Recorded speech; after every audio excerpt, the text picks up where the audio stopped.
Warawiri di jalanan Jakarta pakai atribut polisi militer dan Handi Talki, mahasiswa dicinduk polisi.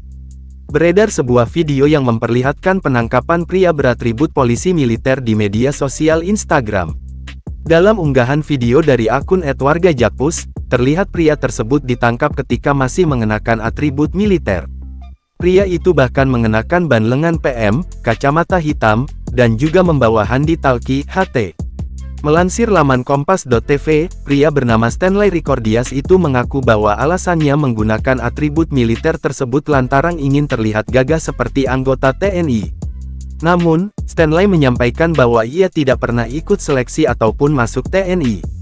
Setelah meminta bantuan petugas Lantas Polda Metro Jaya yang tengah mengatur arus lalu lintas di lokasi, pelaku akhirnya ditangkap saat kembali melewati jalan tersebut. Pelaku dibawa petugas ke Polres Metro Jakarta Pusat untuk pemeriksaan lebih lanjut. Pasal 378 KUHP tentang penipuan bisa dijerat kepada warga sipil yang mengaku-ngaku sebagai anggota TNI dan Polri. Pasal tambahan bisa juga diterapkan pelaku juga memalsukan dokumen untuk membuat kartu identitas.